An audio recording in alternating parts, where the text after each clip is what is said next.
Hello, History 2 students. This is Mrs. Politsky, and I have notes for Chapter 21, Section 2, the Watergate Scandal.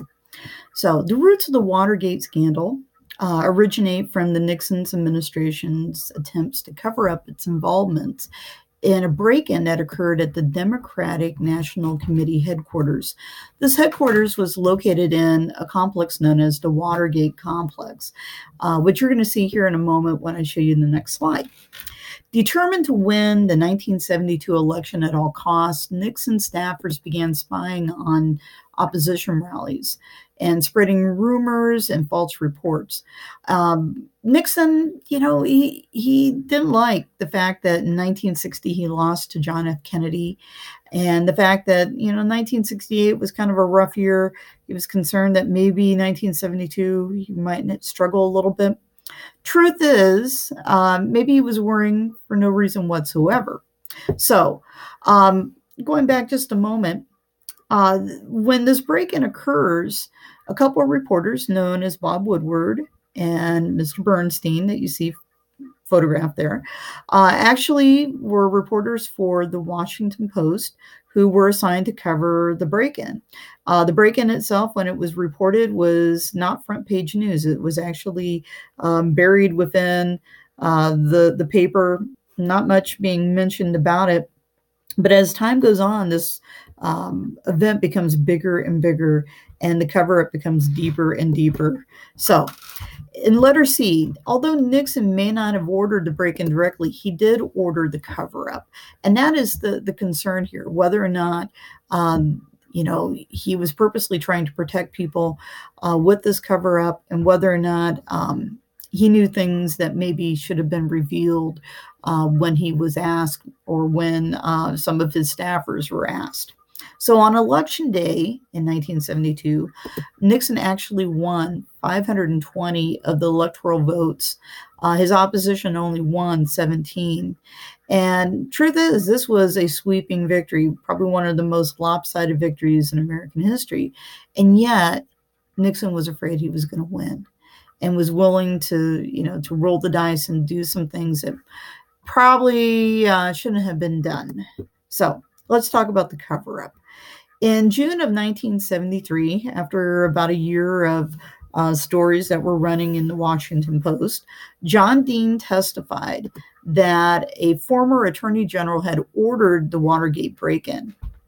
On July 16th of 1973, a Watergate aide testified that Nixon had ordered a taping system installed in the White House.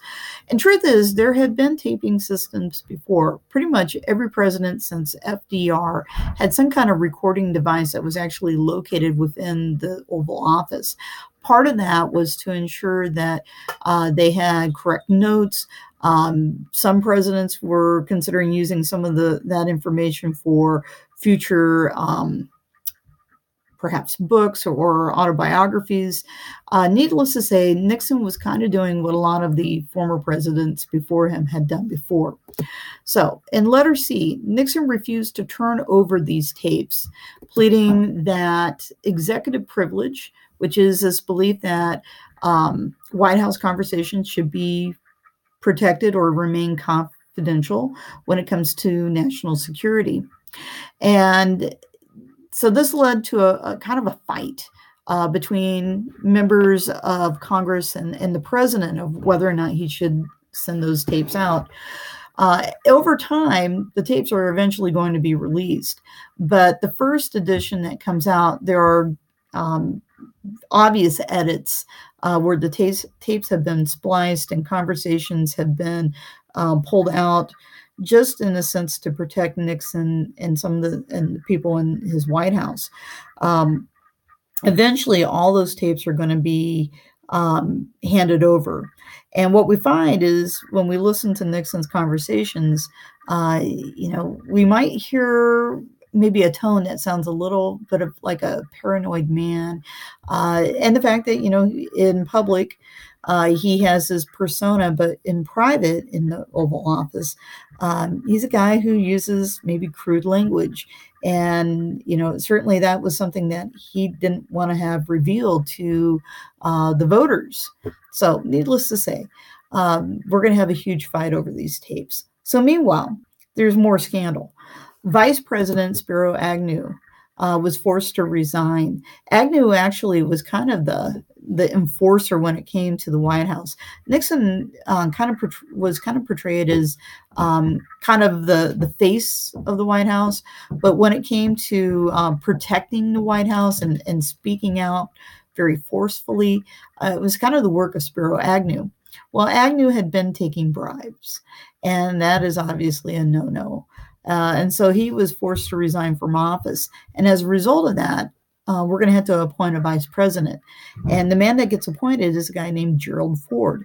Gerald Ford was born in Omaha, Nebraska. And as a child, his mother moves to Michigan, and he is raised in Michigan during that time of his life and becomes a politician from the state of Michigan.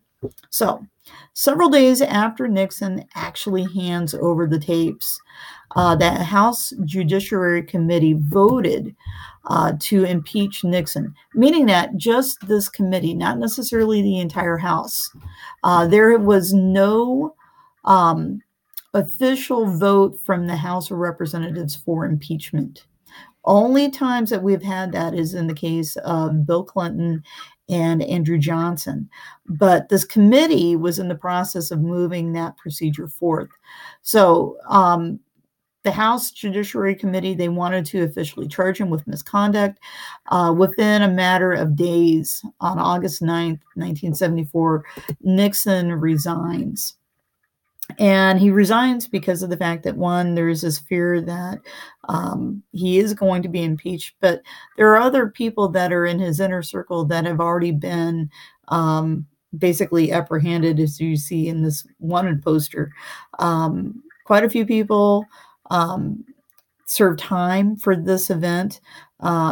Needless to say, Richard Nixon never went to jail because of what happened with the Watergate scandal. So the Watergate crisis prompted a new series of laws intended to limit the power of the president or the executive branch. And part of that was to make sure that a president couldn't always be relying upon this thing called executive privilege. Watergate also left many Americans with a deep distrust of their public officials, but others saw the affair as proof that in the United States, no person was above the law. Mark Felt, who you see his photograph here at the bottom, he was the guy who actually revealed what was happening in the White House to Bob Woodward and Mr. Bernstein. The deal is Felt, when he was mentioned by these writers, was given an alias, and his persona was never revealed until after he passed away just a handful of years ago. So Mark Felt was probably the man who actually was the one who kind of brought Nixon's presidency down. Felt had worked for the FBI. For the most part, he kind of knew the inner workings of what was going on in the White House. So thank you very much.